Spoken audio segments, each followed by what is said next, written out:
very interesting, considering the fact it was an Intel and Nokia collaboration.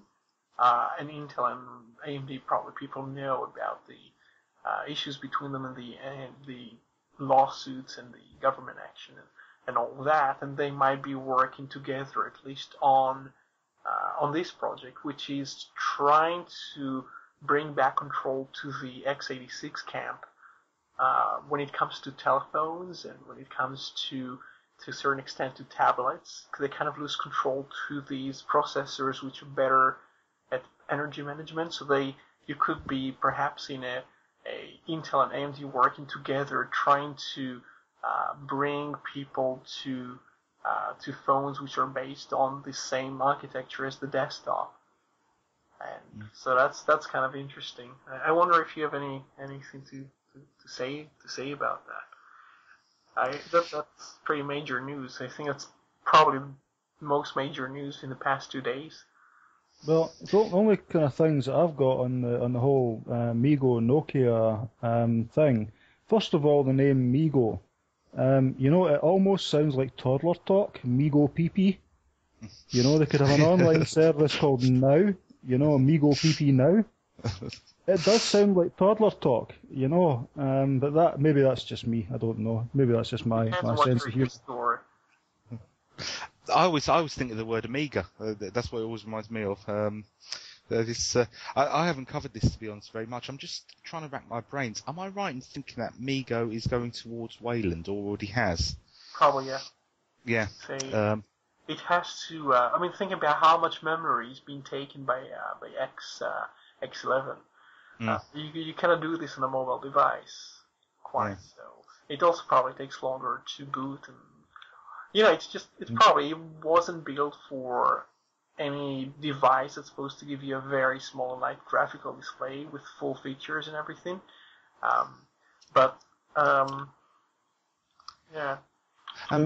For me, so I need to go, Tim. Yeah, no, please go.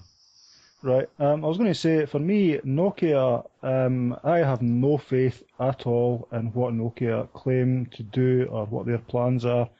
I have absolutely no faith whatsoever in them that they're capable of doing it, because they essentially had when people were clambering for a Linux smartphone, they had, was it Symbian or something, and they screwed it royally by constantly changing development environments and changing toolkits and constantly changing all these inconsistencies, doing this, that, and the next thing.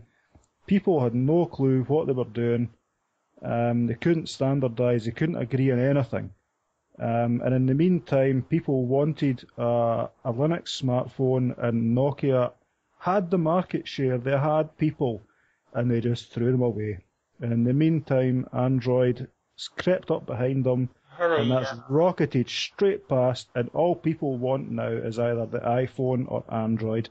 And honestly, when you look at, that's really the only two games in town.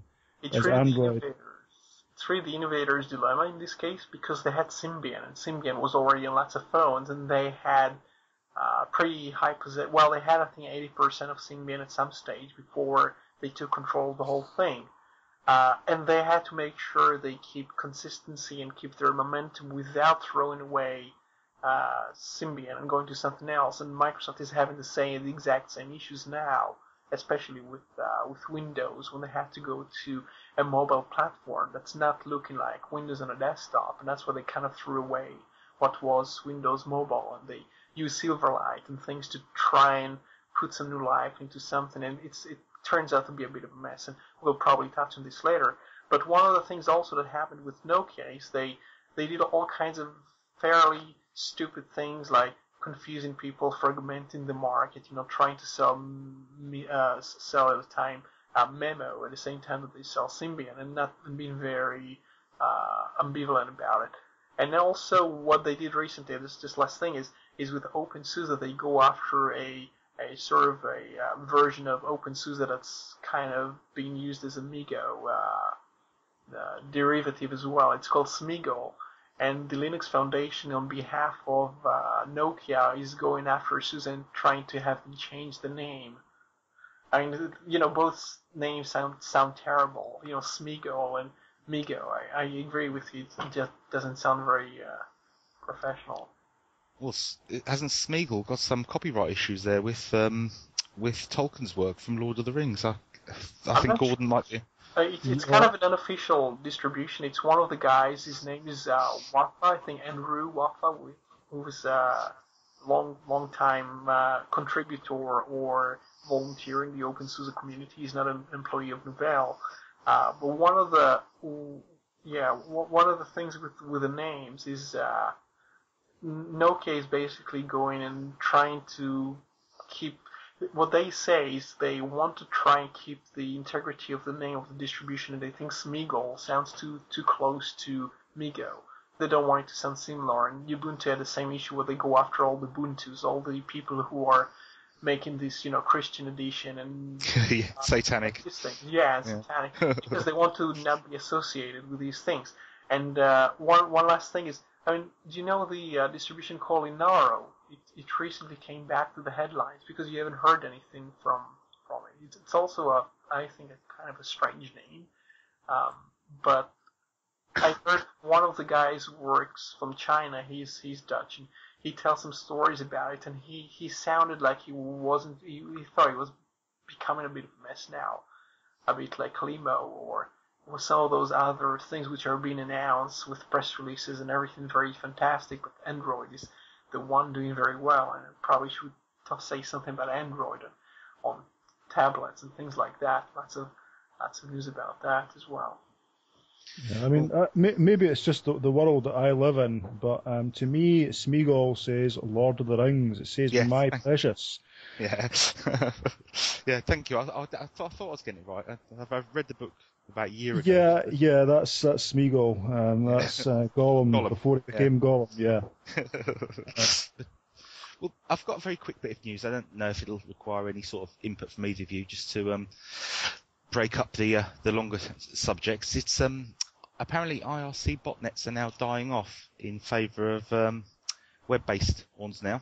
Web control botnets are now apparently outnumbering the IRC control bots. So just a little fact to throw in there. That article was on the register, which will be linked in the show notes.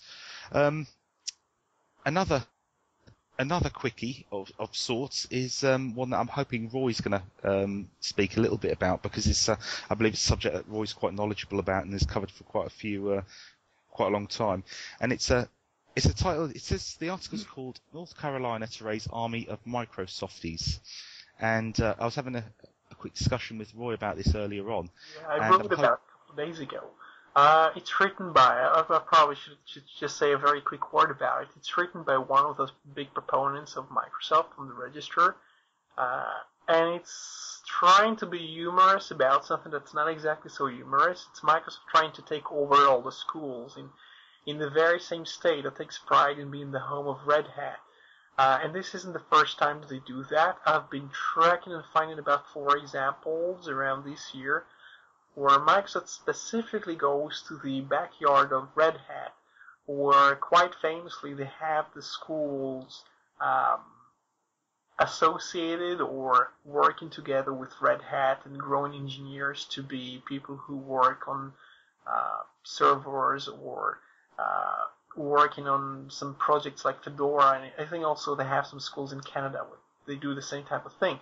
Now Microsoft goes to these schools, and it doesn't actually go to the schools and say, "We'll give you a special offer." They go to the government of. Do they actually separate? They have separate states, yeah. North and South Carolina, it's separate states. I think so. Yeah. And they basically sign a kind of a blanket deal where they say all the schools in your state will need to kind of indoctrinate the children to study Office and Windows now. And they raise this, what they call, like the author calls it, an army of Microsoft. Now, I don't think it's this funny, and the whole article is very tongue-in-cheek. It doesn't mention anything about Red Hat being in this very specific state. So I think it's kind of, there is more to this story than you might find in the article. And it kind of angers me when especially they keep doing this exactly in this state. I don't think it's a coincidence that they do it exactly in the same place all the time.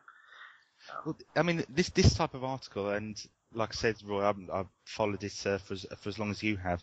But, it goes back to what Bill Gates said, and I think it was 1998, and that was words to the effect of, we'll get them kind of addicted and we'll work out how to collect in 10 years' time. And I think bringing up children, especially as a father myself,